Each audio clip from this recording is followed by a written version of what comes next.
در جستجوی حقیقت، روزنه به سوی آرامش روانی و امنیت ملی. دوستان لطفاً سوالا را خلاصه مطرح کنین که به همه وقت برسه. مرکز گرایی من فکر میکنم تا با هژمونی قومی شاید همخوانی نداشت باشه، یعنی در یک صف در یک صنف تعریف نمیشن. و افغانستان با وجودی که تجربه‌های اصلی مردم شده بود، تجربه‌های نظام‌های مختلف هم شده که به اصطلاح تجربه شدن و هیچ کدامشون جواب نداد. بدتر از این میشه به دلیل از اینکه 4 قوم کلا نگاهشون به خارجه، ریشه هایشون به خارجه، با هم نمیسازن و با یک نظامی نمیرسن. این یک دلیل. فدرالیسم مسابقه خود همون مناطق است با هم. چطور میتونه حکومت فدرالی همی جنگ داخلی را جلوگیری کنه و چطور میتونه که پایبندی گروه ها را با حکومت مرکزی چگونه اینا را پایبند خود بسازه. قانون اساسی فدرال خان را نشر کردیم، یعنی دیدگاه ها به طور کل مطرح میشد، نگرانی ها مطرح میشد. البته در مورد ازی که افغانستان ما نه تنها عقب مانده استیم، بلکه عقب ماندگی ما هم عقب مانده است. رادیو کتاب متعهد به بی‌طرفی رسانه‌ای، همگام با نویسنده ها و همسو با حقیقت. یا قاسم الجبارین، ما امروز قسمت دوم مباحث حکومت فدرالی را در افغانستان ضبط میکنیم که با بیانات دکتر صاحب عباس بصیر شروع شد و سوالای دوستا را گرفتیم. فعلا دستایی را که من بلند میبینم آقای عاطف مسیح هست که از همه زودتر دست بالا کرده بود و بعد از او انجینر صاحب حسین عنایت است و بعد از او آقای علوی است، بعد از او انجینر صاحب عباس است. دوستان لطفاً سوالا را خلاصه مطرح کنین که به همه وقت برسه. از عاطف صاحب شروع میکنیم. مهربانی صاحب. سلام خدمت شما بزرگوارای حاضر در برنامه، مخاطبای بسیار محترم رادیو کتاب، و یک تشکر ویژه از جناب دکتر صاحب که تحقیقاتشان، پژوهششان در اختیار ما گذاشتن، استفاده بردیم و تشکر داریم ازشون. سوال من کوشش میکنم همونطور که جناب محسن صاحب هدایت فرمودن کوتاه طرح بکنیم، یعنی نظری که دارم کوتاه بگیم. چند نکته را من یادداشت کردم از صحبت‌های جناب دکتر صاحب. یک در رابطه با عوامل بی‌ثباتی افغانستان که گفتن مرکزگرایی و هژمونی قومی. خب مرکزگرایی من فکر میکنم تا با هژمونی قومی شاید همخوانی نداشت باشه، یعنی در یک صف در یک صنف تعریف نمیشن. این دو تا مسئله جداگانه است و ما از دانش خودشان که استفاده میکنم آنچه که اختیار ما گذاشتن، گفتن که 30 کشور در دنیا امروز فدرالی است، متباقی کشورها همشان وقتی که فدرالی نیستن پس حتما یا شبه فدرالی هستن و یا هم حکومت‌های مرکزی دارن و ما در جهان بیشترین کشورها بی ثبات نیستن، کمتر کشورها بی ثبات هستند. اگر با اساس فیصدی بریم کمتر کشورها بی ثبات هستند و حتمی نیست که کشورهایی که فدرالی هستند اونا هم با ثبات باشن. یک ولی اصل مسئله ای است که ما آنچه که میخوایم در قالب سوال طرح بکنم، فدرالیسم وقتی که شما مطرح بکنین با دو شکل میتونیم مطرح بکنیم. یکی با سبک بسیار کلاسیکش یا با سبک کلاسیکش که بریم با دورای دور که بعدش مثلا حکومت‌های یونان ببینیم و مثلا دولت شهرهای یونان ببینیم. این الفاظ در اونجا مسائل قومی است، مسئله قوم است و قبیله است و برنامه‌های قومی است و این گپاست. ولی اگر ما بخوایم فدرالیسم به عنوان یک مفهوم مدرن مطرح بکنیم، بنان ساختارهایی که برای فدرالیسم مدرن ضرور است اونم باید مدرن باشه، مهمی است. ولی وقتی که شما بگین ساختار مدرن، ما البته سوال من است که وقتی که ما میگیم فدرالیسم آیا منظور ما به عنوان یک مفهوم مدرن است؟ اگر به عنوان مفهوم مدرن باشه دیگه اونجا قوم گنجایش نداره، اونجا مسئله شهروندی است دیگه. اقوام، قبایل، مثلا حقوق قومی، حقوق فردی گپون. ولی آنچه که یک چیز رو میخوایم توضیح کوتاه داشته باشم این است که در افغانستان یک نوع اساسیت در رابطه با فدرالیسم وجود داره.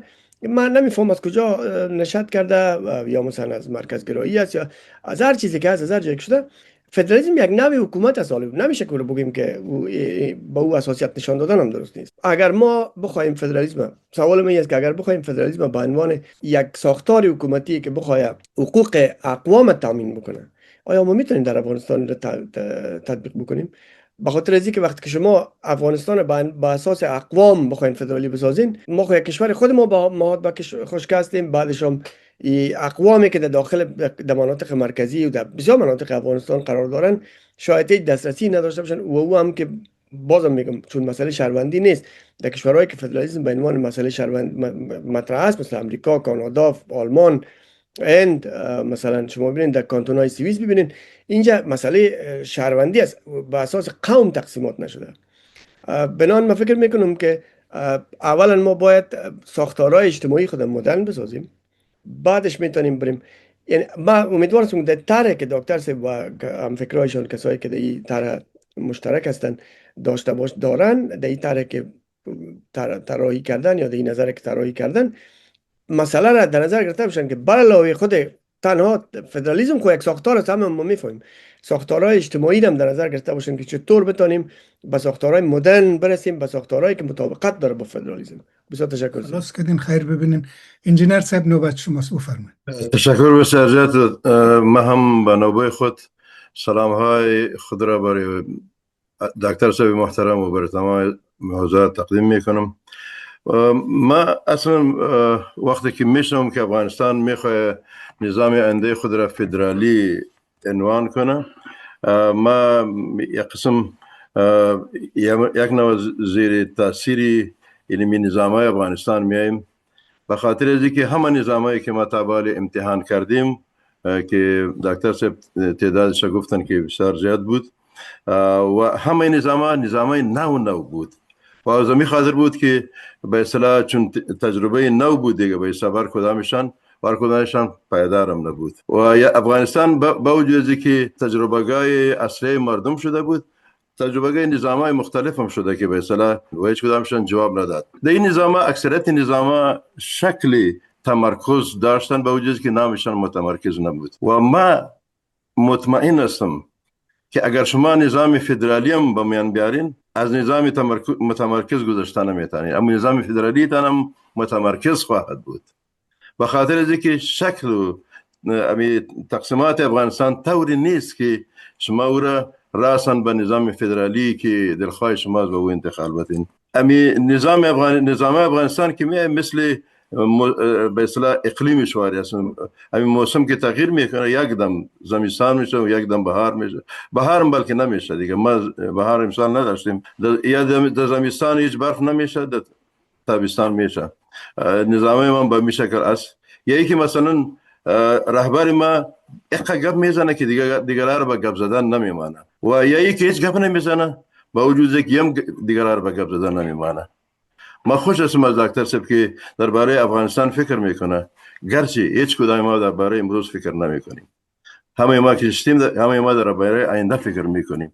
امروز ما هیچ است.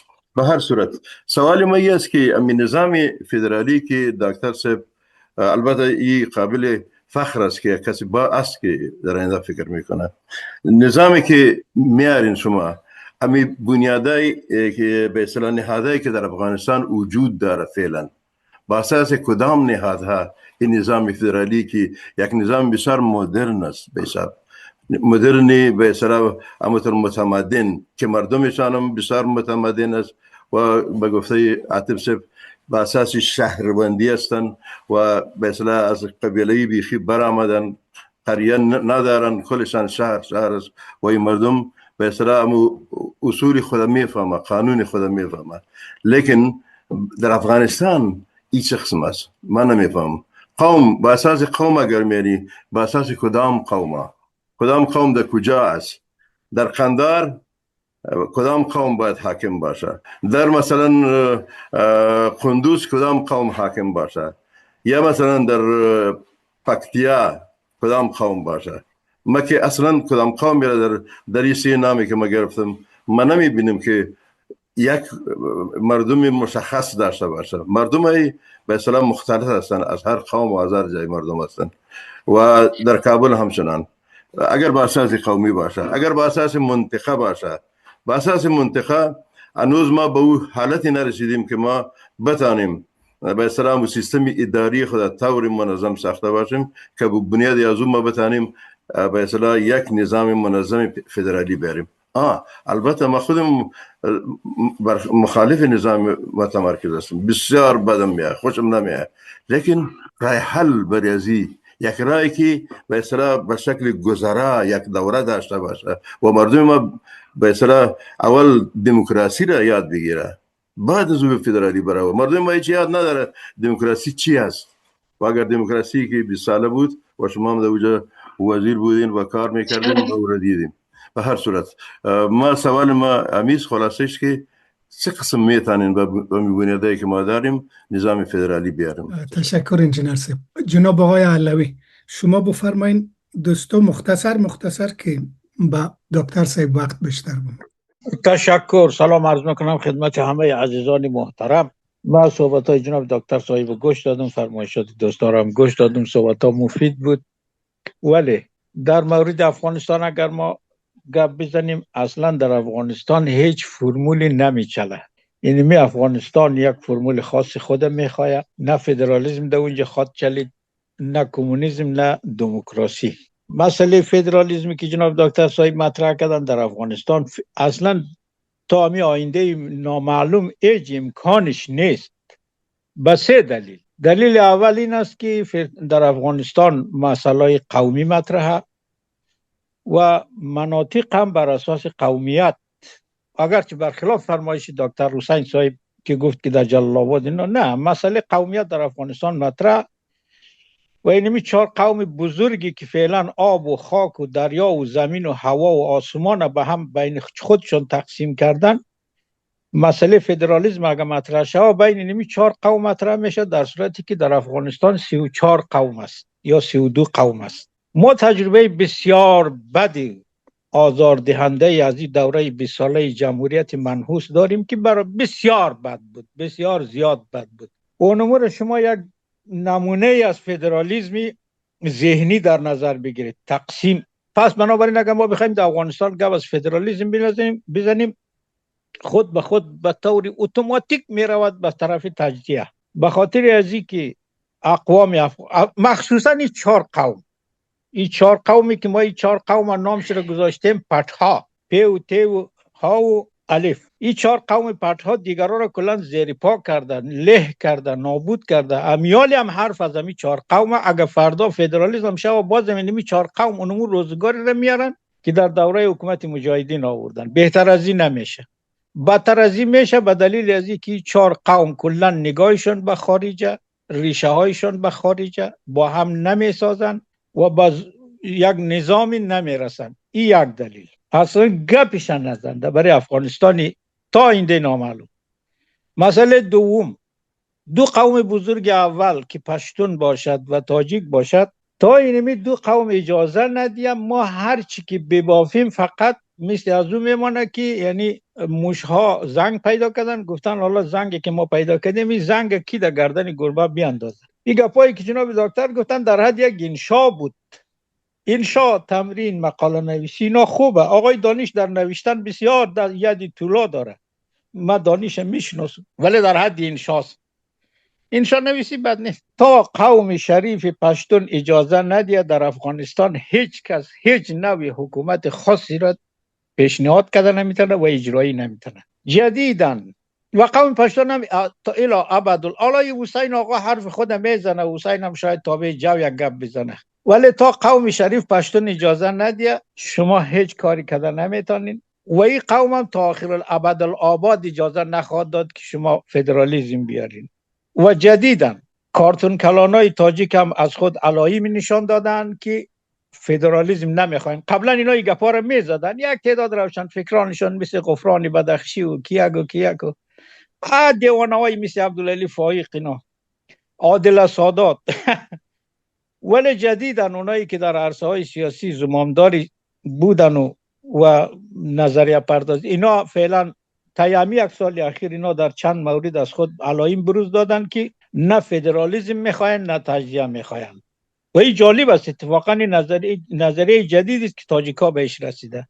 ما فکر میکنم اینا به این نتیجه رسیدن که تاجیک از بدخشان تا هرات گسترده است، از مزار تا جلال آباد گسترده است. هر نوع سخن از تجزیه و فدرالیسم به زیان تاجیکه. پشتونا رو که عرض کردم مسئله دیگری که تاجیک داره، فعلا تاجیک میخواد که مثل پشتونا تمامیت خواهی کنه، یعنی کل افغانستان رو بگیره، رقم پشتون رو که هم فعلا در شرایط فعلی یک خواب و خیال است. دلیل سومی که فدرالیسم نمیتونه در افغانستان کارساز واقع شوه اینه که تعادل منطقه‌ای وجود نداره. ما اگر تو فدرالیسم بخوای بسازی، باید هر منطقه حداقلش از نظر اقتصادی باید بتونه امو هزینه اولیه خودت تامین کنه. هیچ چی نداره. اینمی هزارجات تو کشور جور کو، تجزیه کو، هزارستان جور کو، فدرالیسم جور کو. ما خود بچه هزارجات است. اونمو در روز اگر از کابل نان و روغن نه، مردم اونجا از گشنگی میمیره. بدخشان ها کذا، برادر پنجشیر و طالقان و تخار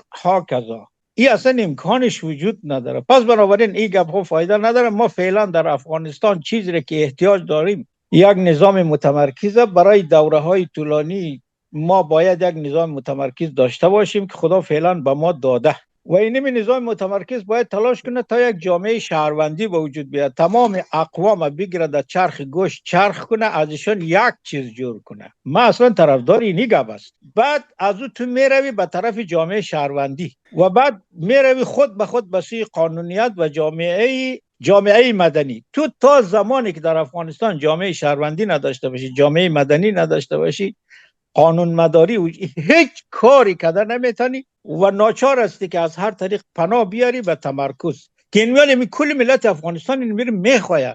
ما الان اینجا که نشستیم که پای دل خود میزنیم، یک بار ما گپی دل خود میزنیم، یک بار واقعیت های موجود چیز دیگر میگه.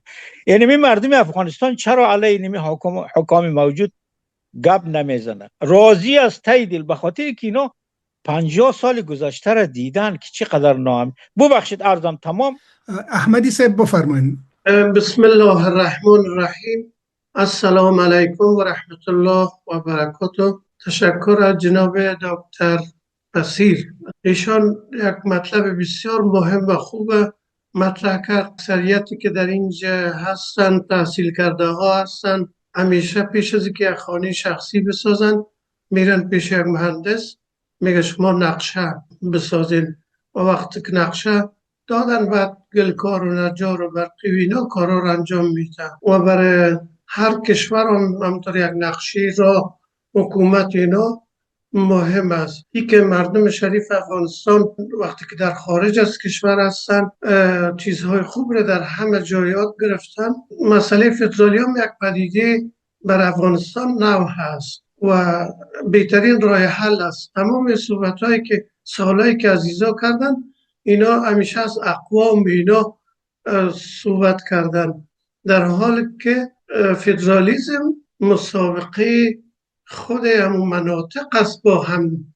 میتونه که در مناطق هزارجات مثلا ازبک ها باشه یا پنجشیری ها باشه یا پشتون ها باشه، اونمون منطقی خود وقتی که هر کدام منطقه فرض کنیم کل منطقه هزارجات اینا از خود پارلمان داشته باشه، از خود وزرای داشته باشه، اینا خب بهتر آباد میتونن نسبت به اینکه والی باشه و والی از طرف رئیس جمهور یا از طرف پادشاه متمرکز بره و تنها برای چور چپاول میه و اونجایی را که مونغولی ها میگیره تمامش مسئله چیز است، چور چپاول است. صحبت های بنده انشالله اگه هفته آینده ای ادامه داشت مکمل صحبت های برادر ما میشه و اگر ایشان که واقعا کار خیلی خوب را با گروه خودان انجام دادن.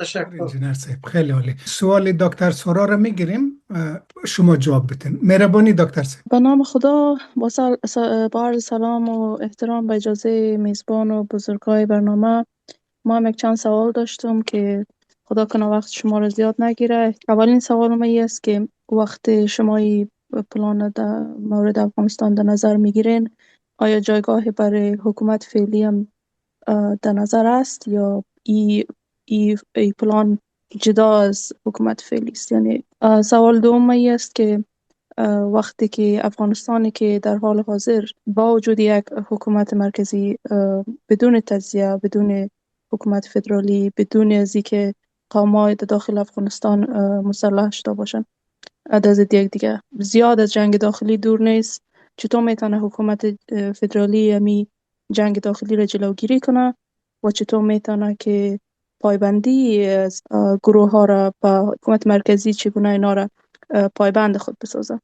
و سوال دیگه که ما دارم است که مشکل بسیار جدی در هزارجات از سالهای دیر می بوده که کوچی ها می آمدن فکر میکردن که کشت و غذای مردم غذای حیوانات از اونست و حق خود می دیدن ایره. در حکومت فدرالی که گروپ از کوچی هایی که در حال حرکت هستن موضوعشان چطور میشه؟ همین سوال های ما بود. تشکر از توجهتون. تشکر از شما، خیلی سوالای مشخص. استاد بفرمایید. زنده باشین. بسیار خوش هستم. اول سلام عرض میکنم برای همه عزیزا و دوستا. دوم برای دکتر صاحب بصیر هم خیر مقدم میگم. ما فقط یک سوالی دارم. افغانستان به صورت طبیعی چون متشکل از ولایات است، هر ولایت دارای خصوصیات خاصی هست که اگر ما ایزمیش پس کنیم به این معناست که ما یک جامعه فدرال هستیم. اما چون یک بسته هست، یک تفکر هست، یک اندیشه هست، وقتی که ما از فدرالیسم صحبت میکنیم یک اندیشه هست. ما از جناب آقای دکتر صاحب بصیر سوال میکنم که خب شما زمانی که یک سمت بسیار بزرگی در دوره جمهوری اسلامی افغانستان داشتین، یعنی وزیر تحصیلات عالی بودین، این به این معنا بود که شما همون سیستم را، همون نظام را برای رفع مشکل مردم افغانستان دیده بودین و پسندیده بودین. حالا وقتی که اون نظام سقوط کرده، چطور ارتباط فدرالیسم را با همون نظام شما ارتباط میتین قایم میسازین؟ تشکر، سلامت باشین، زنده باشین. تشکر استاد. دکتر صاحب بفرمایید، مایک در خدمت شماست. بسیار تشکر. متاسفانه وقتی نماز میرسه گذیر کمک کوتاه‌تر ما صحبت بکنم. ما واقعا استفاده کردم از صحبت ها و دیدگاه هایی که مطرح شد. وقتی که ما مسوده اول قانون اساسی فدرال خواهان را نشر کردیم، یعنی دیدگاه ها به طور کل مطرح می شد، نگرانی ها مطرح می شد. ما تلاش کردیم که این دیدگاه ها، این نگرانی ها را به یک شکلی پاسخ بگیم. در یک جذبه دو جذبه هم به این نگرانی ها پرداخته شده و پاسخ داده شده. ما الان بعضی نقطه و بعض جوانب از قضیه را در اینجا بحث میکنم. یک اشاره کوتاه البته می داشته باشم. من فکر میکنم که انجینر صاحب احمدی خیلی نکته مهم را اشاره کرد. این میتونه مبنای بحث ما در واقع قرار بگیره که فدرالیسم بیشتر، در فدرالیسم آنچه که مطرح است بیشتر مسابقه مناطق هست، بیشتر رقابت مناطق هست تا اقوام. دوست ما اشاره کرد که در دوران وزارت تحصیلات عالی که مصروف بودم چی رقم برداشت داشتیم. ببینید ما یک نمونه را اشاره میکنم. وقتی ما در اونجا بودیم ما برای همه دانشگاه طرح تهیه میکردیم، از مرکز طرح ساختمانی مناطق و ولایت را هم حتی مطرح میکردیم، تعریف میکردیم. یک انجینر در کابل نشسته، همین انجینر هم برای ننگرهار طرح ساختمانی دانشگاه را میده، هم برای بامیان، هم برای قندار. باور کنید طرحی که آماده شده بود، طرح مهندسی، همون طرحی که بر ننگرهار که یک منطقه گرمسیر است تهیه شده بود، همون طرح ساختمانی که بر قندار تهیه شده بود، همون رو بر بامیان. این معناش چیست؟ این ضعف تمرکز هست، ضعف مرکزگرایی هست.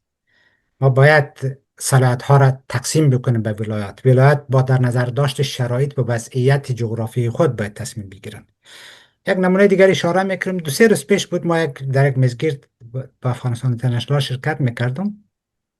یکی از استادا این موضوع مطرح کردن که در مقابله با حوادث طبیعی چگونه باید برخورد بکنیم. او هم اینجا بحث عدم تمرکز مطرح کرد و میگه تجربه ما نشان میده که در مقابله با حوادث نمیتونیم ما کلش از مرکز تصمیم بگیریم. ما اونجا بردیم یک چند تا نفر رو اونجا به عنوان نماینده تعیین کردیم، اونا هیچ چیز رسیده نمیده. در روزی که قراره که ما کدام امکانات را ببریم به ولایت، راه بسته، هیچ امکانی وجود نداره برای کمک ها. خب باید ما بسته به زونها، بسته به مناطق باید قدرت را توزیع بدیم. فدرالیسم همین کار میکنه. بیشتر وضعیت جغرافیایی در اینجا مطرح است. اما چند نقطه دیگر هم در اینجا علاوه میکنم. فدرالیسم تنها این است که ما این مطرح کرده باشیم و هیچ سابقه نداشته باش. قبلا در افغانستان برای از یک مقدار امی چیزا سهولت بیت زون ها را مطرح میکردن. 6-7 زون شناخته شده است در افغانستان. چرا این زون ها را مطرح میکردن؟ به خاطر از اینکه یک مقدار بارها را از مرکز، از دوش مرکز سبک بکنه و به مناطق. و ما 8 زون در واقع یا 7 زون داشتیم و در قسمت امنیت، در قسمت مسائل مختلف دیگه می بحث ها همهشون مطرح بود. وقت سابقه افغانستان را هم نگاه میکنیم، بحث عدم تمرکز یک واقعیت، یک تجربه تاریخی خیلی فکر میکنم ارزشمند است. وقتی ما به میراث تاریخی افغانستان نگاه میکنیم، اداره افغانستان قبل از زمان امیر عبدالرحمن خان به شکل غیر متمرکز بوده و فدرال دارای یک سابقه تاریخی طولانی است. حکومت‌های محلی عمدتاً در زمانات توسط قوانین اداره میشد و از مرکز فقط یک دستورات داده میشد به اونجاها، دستورات عمومی، ولی اصل مدیریت و ادارت به دست خود محل بود، به شکل غیر متمرکز و در قالب نایب الحکمه ها اداره میشد. مثلا ما نایب الحکمه ترکستان داشتیم، نایب الحکمه قطغن داشتیم، نایب الحکمه هرات داشتیم. البته با این تفاوت که مسئول هر زون از سوی خود مردم در داخل ولایت انتخاب نمیشد، بلکه با وسیله حکام از بالا تعیین میشد و تنها در برابر حکومت مرکزی پاسخگو بود. جالب اینه که حتی یک نویسنده، یک پژوهشگر خارجی به اسم توماس بارفلد با اشاره به سابقه حکومتداری در افغانستان میگه قبل از حاکمیت امیر عبدالرحمن خان افغانستان به شکل متمرکزی داره می شده و این نوع حکومتداری نظام قدرتمندی را به وجود آورده بود که اگر به هر دلیلی حکومت مرکزی فرو پاشید، قدرت مناطق دیگر حفظ می شد. مرکز سقوط میکرد، باز هم مناطق سر جای خود بود. خب اینا در واقع آقای بارفلد میگه که حکومت متمرکز برخلاف یا مغایر با سنت مرسوم در مناطق بود و هسته. با توجه به این ما فکر میکنم که وقتی ما صحبت از فدرالیسم میکنیم، در واقع ما میریم به سمت سنت گذشته افغانستان، به سمت میراث تاریخی افغانستان. یک اشاره شد که در قرآن کدام چیزی هست. ما در قرآن البته این مطالعه به شکل نکردم، اما در زمان حضرت امیر، در زمان خلفا، کلن سیستم فدرالی بوده. فقط این بوده که خب ببینید حضرت علی به مالک اشتر میگه که شما برین به مصر، مردم اگر مردم شما را قبول کردن، تایید کردن، این در واقع به مالک اشتر را در معرض انتخاب مردم قرار میده. اگر مردم شما را تایید کردن، حکومت خود ادامه بده. اگر مردم گفتن نه، ما کس دیگر میخوام، برگرد. خب وقتی به مالک چی میده؟ به مالک فقط یک دستورالعمل عمومی میده. بعد در مالک وقتی که میره در منطقه او چی کار باید بکنه و به دست خودش و به دست مردم محل است. و این سیستم قبلا بوده به این شکل. حالا هر قدر که باز به این سمت می حکومت ها کوچکتر میشه، باز سیستم ها بیشتر متمرکز میشه. خب این باید در نظر داشته این تجاربی که ما یادآور شدیم. نقطه دیگه ای که ما فدرالیسم را برای عبور از جنگ، برای عبور از بحران جنگی توصیه میکنیم، یعنی برای رسیدن به صلح پایدار ایره مطرح میکنیم. و در خیلی از کشورها که فدرالیسم آمده، در واقع در پاسخ به اینمی مشکل آمده. جنگ‌های داخلی منطقوی بوده، چون بحث هویت قومی، هویت مذهبی، حالا تنها قوم نبوده، هویت مذهبی در اونجا خیلی جدی بوده و بعد مسائل زبانی خیلی به شکل جدی مطرح بوده.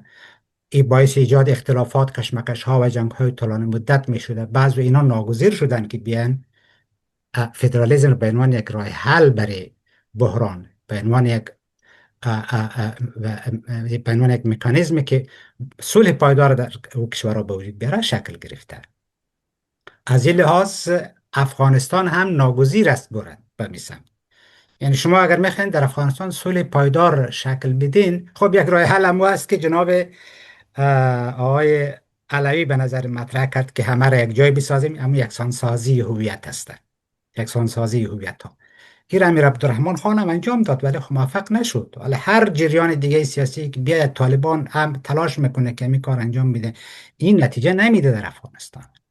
این نه شما قبول میکنید که مذهب شما را از شما بگیره، شما نتونید هویت مذهبی خود را تبارز بدید، با عنوان یک شیعه نتونید در ساختار سیاسی تصمیم گیری نقش خود را ایفا بکنید.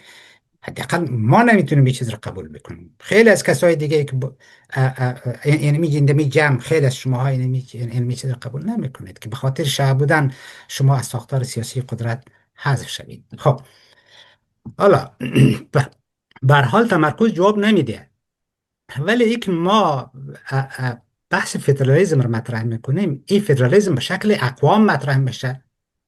هرگز یک چیزی مطرح نیست که ما حالا فدرالیسم بر چارچوب 4 قوم بزرگ مطرح بکنیم. یعنی فدرالیسم در یک جای هزارستان، در یک جای دیگه یک پشتونستان، در یک جای دیگه تاجیکستان و ازبکستان به این شکل مطرح بکنیم. نه، یک چنین چیز مطرح نیست. اما رقم که فکر میکنم خب جناب اینرس به همدی اشاره کرد. خب ما مناطق مختلف و گوناگون داریم.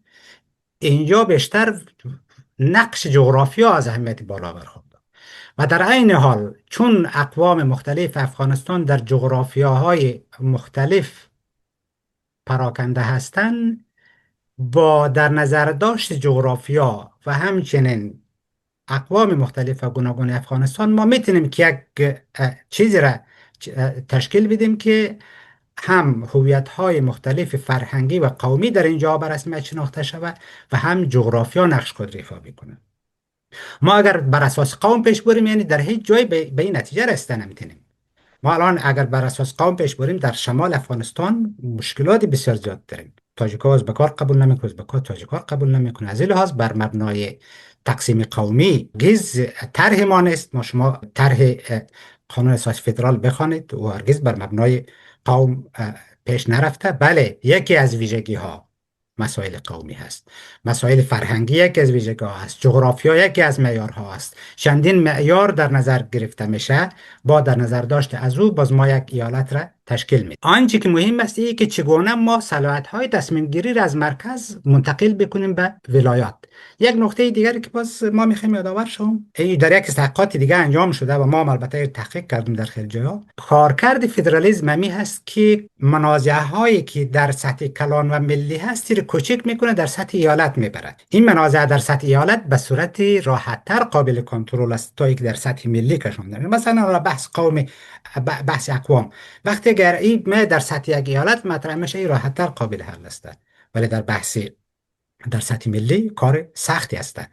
و بر علاوه از یک چیز دیگر هم میخوام در اینجا علاوه بکنم که ما هرگز نمیتونیم بر اساس قوم فدرالیسم را تشکیل. اقوام افغانستان در مناطق مختلف پراکنده هستند. چگونه ما میتونیم مزارها را از کل جای جمع کنیم در یک جای، پشتونها را از کل جای جمع کنیم در یک جای، ازبک‌ها و تاجیک‌ها را میرقن؟ امکان نداره. و امی که در مناطق مختلف پراکنده هستند، اقوام مختلف، خودش میتونه یک ضمانت شود برای از اینکه ما به سمت تجزیه هم نرویم. چون اگر ما یک ایالت را در هزارستان در هزارجات تشکیل میدیم که در اونجا بیشتر هزارها هستند، ما هزارها محدود به هزارجات نیستند. از هرات گرفته در مناطق مختلف دیگه ما به همون خاطر نمیتونیم که به سمت تجزیه حرکت بکنیم. اون زمان اون مجموعه عظیم و کثیر دیگر که در کابل هستن و در غزنی و هرات و مزار و کجاهای مختلف و گوناگون هستن، اونا رو چیکار کنیم؟ اینا ما رو به هم پیوند میده. اتفاقا این پراکندگی ما رو پیوند میده. از این لحاظ از تجزیه ما به کلی فکر میکنیم. در گذشته هم بحث تجزیه مطرح نبوده، از این به بعد هم بحث تجزیه مطرح به سختی مطرح خواهد شد. مطرح نمیشه بحث تجزیه، چون ما به یک شکل به هم دیگر پیوند داریم. با توجه به این، اون نگرانی که دوستا داره که ما میخوایم فدرالیسم رو بر اساس قوم بسازیم و بر اساس سهمیه‌بندی قومی بسازیم، نه، هرگز یک چنین چیزی نیست. اینجا دموکراسی یک اصل مهم اساسی است، حقوق برابر شهروندی یک اصل مهم اساسی است. در عین حال خب ویژگی های قومی هم یک اصول است که در اونجا مراعات میشه. به این خاطر بحث زبان مثلا مطرح است. در هر ایالت ممکنه چندین زبان رسمیت، ما پیش بینی کردیم در هر ایالت ممکنه 2-3 تا زبان رسمیت خود را داشته باشند.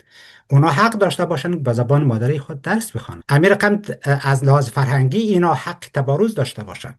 از هر قوم، از هر مذهب، پیروان هر مذهب این امکان و این فرصت را داشته باشند. کاش فرصت می بود که ما باز در ارتباط به همه از این عناصر صحبت میخوایم بگیم که در کل فدرالیسم این نیست که ما فقط روی یک بخش تکیه بکنیم، بخش‌های مختلف دیگر در نظر نگیریم. یک پکیج بزرگ هست که بخش های مختلف در نظر میگیره. یک بخشش تقسیمات اداری است، یک بخشش تقسیمات اداری است، بخش های دیگهش مثلا از لحاظ مالی چگونه مدیریت میشه. یک از دوستا مطرح کردن خب یکی یک ایالت هیچ چیز از خود نداره، ایالت دیگه همه امکانات داره، خب در اینجا ایالتی که هیچ نداره چیکار میکنه؟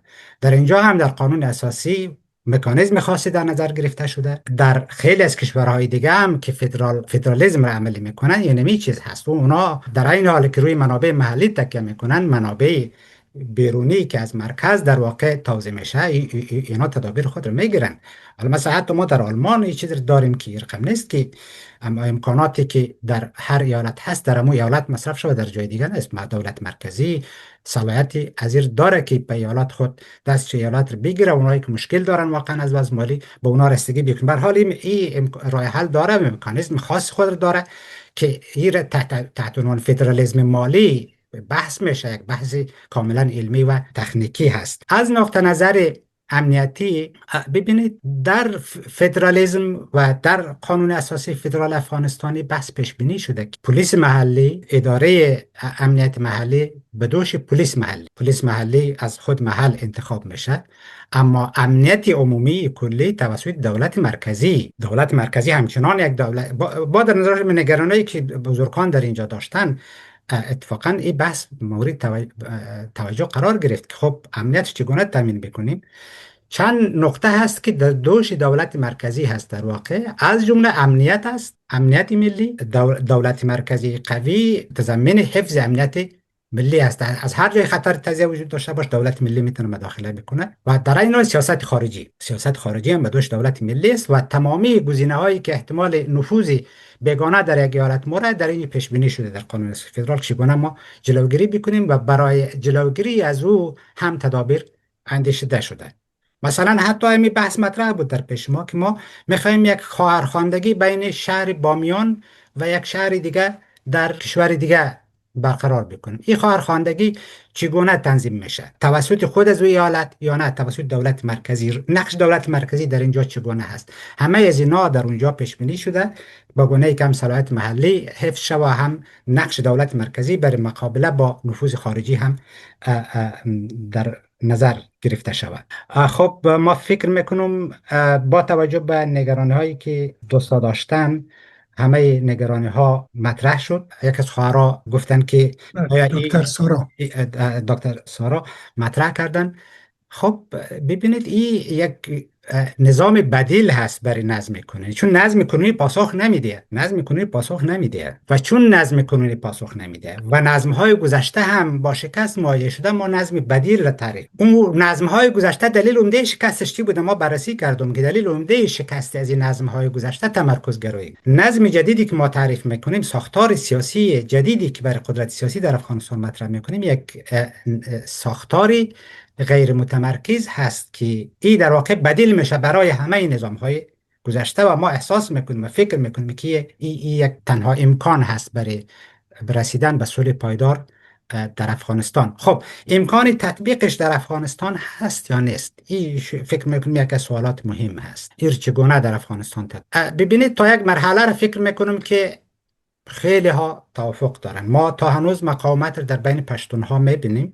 برادران پشتون باورشون بری هست و فکرشون بری هست که فدرالیسم که مطرح شده ای در واقع برای شکستن هژمونی قوم است، فقط به منظور اینکه که پشتون ها را. ولی اگر وقتی که توضیح میده فدرالیسم را که فدرالیسم اینی برکات داره، حکومت مرکزی نه به درد پشتون میخوره نه ولی در رأسش پشتون باشد، ولی به درد پشتون نمیخوره که پشتون را بتونه حمایت بکنه. پشتونهایی که در فقیرترین مناطق زندگی میکنه حکومت مرکزی به درد اون نمیخوره، مگر اینکه خودشان بیان بر اداره خود مسلط شوه و او از طریق فدرالیسم باید گفتگوها ادامه پیدا بکنه. ما با مجموعه از برادر پشتون هم باید به این تفاهم برسیم که بله غیر از این دیگر راهی وجود نداره. هژمونی قومی در افغانستان دیگه پاسخ نمیگه و اگر یک قوم، حالا دوستای اشاره کرد که هرگز پشتونها اجازه نمیده، من فکر میکنم اگر کسی بخواد در فکر امنیت افغانستان باشد و همچنان دنبال از این باشد که حتما خود را به قدرت برسانه، اونا هم نخواد تانستن که در افغانستان برای همیشه حکومت خود را حفظ بکنه. امی اداره طالبان یک حکومت خیلی واضح و روشن از یک هژمونی قومی، هژمونی ایدئولوژیک و قومی. خب آیا شما باور دارید که اداره طالبان بتونه در افغانستان برای طولانی مدت ادامه پیدا کنه؟ الان با چالش مواجه است، با چالش های مختلف و گوناگون، و ما فکر میکنیم که با در نظر داشت از چالش ها دیگه این نظام نمیتونه به عمر سیاسی خود بیشتر از 1 سال 2 سال دیگه ادامه بده. از اون لحاظ الان بهترین وقت است که ما بیایم این بحث را مطرح بکنیم. حالا در بین برادرای تاجیک تعدادی از روشنفکرانشون واقعا الان هستن اینجا، خیلی جدی استفاده هستن در ارتباط به بحث فدرالیسم. بعضی های دیگرشون نگرانی های خود دارن، اما وقتی در بحث می‌نشینیم قبول میکنن، میگن که درست است. اونا بیشتر میگن که خب این در سطح ولایات باشه. همین فدرالیسم که شما مطرح میکنید در سطح ولایات باشد، یعنی ساختار، یعنی والی در سطح ولایت چی باشد، انتخابی باشد، شورای ولایتی نقش پارلمانی رو داشته باشن، در سرحد قبول میکنن. اما وقتی بیایم این محدود بکنیم ایالات رو به 10 تا 12 ایالت یا به 7 ایالت، یک مقدار نگران میشن، برشان نگرانی پیدا میشه. اما در اصلی که ما بریم به سمت خودگردانی محلی، تقریبا یک توافق نظر در سطح نخبگان تاجیک و ازبک و هزاره وجود داره. خب اما ای که ای باز در چارچوب یک ولایت باشد یا در چارچوب ایالت باشد، این خودش باز بحث داره. ما چرا در سطح ایالت مطرح نمیکنیم؟ میشه در سطح ایالت هم مطرح بکنیم فدرالیسم را. خب بعضی کشورها دارن، حالا بعضی کشورها هستن که دکتر صاحب، بله فکر میکنم که وقت تمام شما جمع وقت تمام شده صاحب و امی 3 نفر از دوستا دست بالا کرده، هر ستایشون تقاضا کرده که سوال در حضور شما مطرح کنه. طرح ما ای است که اگر شما هفته آینده وقت دارین، چهارشنبه میاین، اما مسوده قانون اساسی رو بفرستین که دوستا بخونه، بعد از او بحث ما جالبتر و حرفه‌ای تر میشه. اگر وقت ندارین یک وقت دیگه بکنیم. هفته آینده اطمینان نمیدیم، ولی خیلی دوست دارم که یک جلسه دیگه با دوستا داشته باشم. امیر رقم که جناب شما گفتین که طرح قانون ما میفرستیم خدمت دوستا مطالعه بکنن و بعد ببینن نگرانشان چی است. ما خیلی خوب دوست داریم که بیاموزیم. واقعا جوانی نمیگیم که آنچه که ما ارائه کردیم همه چیز ایدئال است، هیچ نقص و عیبی اینا نداره. به هر حال آغاز یک حرکت فکری جدید هست در افغانستان و زمینه خود در افغانستان داره و ما اتفاقا میتونیم سوال دوستا رو میگیریم صاحب، باز ما و شما هماهنگ میکنیم. شما لطفا نمو پی دی اف از اون نسخه رو به ما بفرستین، من در دوستا میفرستم، باز در جلسه آینده با آمادگی بیشتر همه حاضر شد. عاطف صاحب بفرمایید لطفا در ظرف 1 دقیقه. معذرت میخوام. خیلی ممنون، سلامت باشین، زنده باشین. ما 2 تا مسئله را، یکی خود در ظرف 1 دقیقه میگم. در این طرح مسائل متضاد که با فدرالیسم، با طرح فدرالیسم با مسائل دین و مذهب و قوم و گپا متضاد هستند، در یک ظرف تعریف شده. یکی از مشکلات، ولی چون بحث کلان است میگذاریمش به بعد. ولی من یک مسئله حقوقی را متوجه شدم که جناب دکتر صاحب، کسایی که طرح کردن حتما این مسئله را از من بیشتر میفهمن. 2-3 مرتبه اشاره کردم، من فکر کردم اشتباهه، ما اشتباه شدیم. ولی قانون اساسی جنبش عدالت خواهان گفتن کلمه قانون برای جنبش ها فکر نمی کنم که چیز باشه، به خاطر که قوانین معمولا یکی از مشخصات اساسیشان ضمانت اجرایی یا موعده است و برای جنبش ها معمولا اساسنامه میه و قانون اساسی میشه شما قانون بگین، ولی قانون یک پرنسیپ قبول شده است که در سطح حکومت طرح میشه، یک مراحل تصویب و توشیح و گپا داره. و من فکر میکنم مخصوصا اگر آقای دانش در رأس ازی باشه، خب نه خودشون در وزارت عدلیه کار کردن، گپ باید بفهمن. کلمه قانون اساسی زیاد برای از اینکه یک جنبش بخواد قانون اساسی داشته باشه از لحاظ حقوقی مناسب نیست و اصلا قاعدتا برابر نیست، به خاطر از اینکه زمینه معاهده نداره، یعنی ضمانت اجرایی نداره. البته با معذرت گپ شما درست، ما پاسخ داریم در قسمت. خب بسیار خوب. استاد فروتن لطفا مختصر بفرمایید. سلام علیکم. گرچه پرسشی مرا جناب عاطف صاحب مطرح کردن که قانون اساسی زمانی که آدم قانون اساسی می سازه نقشه راه یک ملتی را می سازی، شما ملتی که متشکل باشه از تمام اقوام و حتی اقلیت های مذهبی و غیر مذهبی. یعنی اونها را اول یک مسوده درست میکنی، اول مطابق ضرورت زمان اونا را تصویب میکنی، باز برای از که مشروعیت پیدا کنه نزد همه، برای از او یک چیره به وجود میاری، یک سیستمی را به نام لویا جرگه یا با هر نامی که باشه چیش میکنین، به اصطلاح تصویبش میکنین. اما مسئله ایست که در مورد طالبا هم جناب دکتر صاحب گفتن که یک گروه قومی فلانی هست. من مستند به صورت مستند عرض کرده میتونم که یک گروه قومی یا گروه مذهبی نیستن، بلکه 100% یک گروه ساخت استخبارات است. ما اگر به این منوال مسائل را نقد میکنیم، ما فکر میکنیم شاید نقد ما ضعیف بوده باشه. البته در مورد ازی که افغانستان ما نه تنها عقب مانده استیم، بلکه عقب ماندگی ما هم عقب مانده است. به او خاطر ما عرض میکنم که شاید این مسائل و مفاهیمی که فدرالیسم و کاپیتالیسم و فلان این مسائلی بوده باشه، این شاید از امی پیشرفت جامعه ما، نوع پیشرفت ما شاید به دور باشه. تشکر. انجینر صاحب محسن بفرمایید. تشکر بسیار زیاد. ما خو گفتن که اگر پشتونا شاید اجازه نده، بخیالم علوی صاحب گفتن ما دو نفر پشتون در اینجا هستیم، از طرف ما خو بالکل اجازه 100% اجازه ما اجازه دادیم. ما هیچ تشویش نکنید دیباره.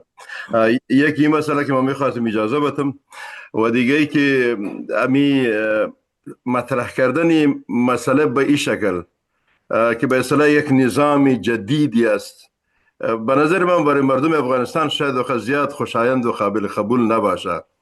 اگر نظام امین نظام باشه لیکن به شکل تدریجی اگر و به شکل طبیعی بیاید، شاید قابلیت بیشتر داشته باشه. به طور مثال ما در افغانستان یک مثال داریم که در سابق شهروار کابل انتخابی بود، چیزا را سابق چیز کردیم و سابق افغانستان مثلا به 7 نایب الحکومگی تقسیم شده بود. یعنی امون نایب الحکومگی خود به خود به اصطلاح مو حوزه هاست دیگه، به حساب میتونه که مو به گفته شما مو چیز فدرال هم باشه، لیکن اگر نام فدرال سرش نمانیم، ضرور نیست فدرال بگویم که ما افغانستان به 7 نایب الحکومگی تقسیم کردیم و هر نایب الحکومه از طرف به اصطلاح مردمی امو ولایت تعیین میشه یا انتخاب میشه. این سیستم اگر ما در قانون چال بزنیم شاید ما بتانیم این فدرالیسم سر مردم افغانستان بقبولانیم. اگر بگوییم که فدرالیسم است، هیچ کس قبول نمیکنه، ولو که بسیار فدرالیست کلان افغانستان هم باشه که موکیس نامش شما میفهمید. تشکر بسیار بسیار عالی. فکر میکنم بحث جمع شد. ما هم کوتاه میخوایم بگیم. جناب محسن صاحب در امی شورای مقاومت که حالا بزرگان خیلی از احزاب جهادی حضور داره، وقتی ما بحث میکردیم که امی ساختار چگونه باشد، ما هم کل ویژگی های امی فدرالیسم در اونجا مطرح میکردیم. باز اونا میگفتن که هر چی که میگه یک فیر نداشته باشه، فیر حذف کو خلاص کو. و گپ شما کاملا دقیق است. خیلی ها طرفدار ازی هستن که برن به سمت محلی شدن حکومت، اما یک ترس، یک وحشت از عنوان فدرالیسم وجود داره. منتهی به این معنا نیست که ما الان اصلا فدرالیسم مطرح نکنیم، بگذاریم مطرح شوه، آهسته آهسته در گوش مردم بخوره، فکر بکنن، از تابو بودن، از حالت تابو بودن خارج شوه. ما بیشتر در فکر ازی هستیم. خب بعدا ممکنه که در وقت تصویب قانون اساسی ما به یک وجه جمع برسیم، به یک وجه جمع که بریم به سمت خودمختاری محلی. ولی حالی که هیچ مطرح نکنیم و طرز بخوریم که مردم ما رو متهم به تجزیه طلبی میکنه و چی باز اصلا مجال تفکر و اندیشه باقی نمیمانه. این از این لحاظی بحث مطرح میشه. اما او گپ شما را ما قبول داریم، سرانجام ممکنه ما به همو راه حل برسیم. خب نکته دیگر که دوستان مطرح کردن که قانون اساسی را ما قانون اساسی مجمع فدرال خواهان را داریم. نه، اون نیست. او یک طرح قانون اساسی نظام فدرال بر افغانستان هست که در آینده مطابق با مکانیزم خاص از طریق مجلس مؤسسان باید تصویب شود. ما خب برای فعالیت‌های خود مجمع فدرال خواهان اساسنامه داریم، منشور داریم، ولی این اساسنامه کارش هم تنظیم فعالیت‌های خود مجمع فدرال خواهان است. اما قانون اساسی که ما مطرح میکنیم این طرح نظام سیاسی آینده افغانستان که ما در اختیار مردم افغانستان قرار میدیم تا در مجلس مؤسسان این بحث بکنیم. اونجا البته پیش بینی شده، در خود متن پیش بینی شده که این طرح ارائه میشه در مجلس مؤسسان، در قسمت مکانیزم شکلگیری مجلس مؤسسان هم بحث شده. اونجا مجلس مؤسسان است که تصمیم میگیره که چی رقم برخورد بکنه نسبت به این. آره نام فدرال حذف میکنه و صلاحیت مجلس مؤسسان هست. اما یک طرح است که ما ارائه کردیم و ممکنه طرحهای دیگه هم بیاید و اونجاست که مردم باید تصمیم بگیره که چگونه نسبت بهش برخورد صورت بگیره. تشکر.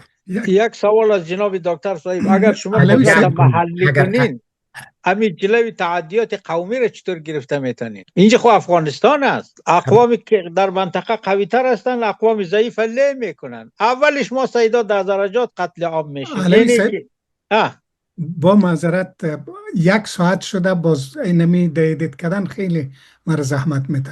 انشالله یک جلسه دیگه دکتر صاحب میایه باز در اونجا مطرح کنیم. ما هم یک جلسه دیگر که آمدم خاص روی این زمین نگرانی جناب آقای علوی بحث میکنم که چگونه ای در نظر گرفته شده، چگونه پشتونا در شمال قتل عام خواهد شد. تنها شما نیستین، پشتونا در شمال قتل عام میشه، هزارها در هرات، هزارها در هرات قتل عام میشه، سیدا در درجات قتل عام میشه، تاجیکا باز در جلال آباد قتل عام میشه. این جلویش کی میگیره؟ خب یابانی از مردم افغانستان قدرتمندم نیستن، لیکن علوی صاحب به خودت گای سید میگیری، گای زاره میگیری. ما ایران ماندیم که از کجاست. خیر باد سره داینده صحبت شو سره بیشتر. داینده صحبت میشه صاحب. دکتر صاحب بصیر، یک دنیا ممنون. ما تقدیر و تشکر میکنم از زحمات شخص شما و مجموعه فدرال خواهان افغانستان که 6 تن وقت گذاشتن یک طرح مدونه برای گفتگو ارائه کردن و شما هم لطف کنین این طرح برای ما در واتساپ یا در ایمیل بفرستین. من در دوستا میفرستم. بعد در جلسه دوم که آمدیم کوشش میکنیم یک جلسه نقدی خوب علمی را به اساس همو طرح شما برگزار کنیم که صحبت ها مشخص تر شود. از تمام اشتراک کننده ها کمال امتنان و تشکر دارم. از استاد آقای علوی که صحبتایش قطع کرده معذرت میخوایم. یک تشکر ویژه هم از عضو جوان مجلس ما دکتر صاحب سارا زهیر که سوالای بسیار عملی و خوب کرد. ادبستان، یادآور آداب گفتار و نوشتار درست. درس‌های مختصری از دریای بیکران ادب فارسی و زودی از رادیو کتاب. رادیو کتاب، نیاز نسل امروز و فردا.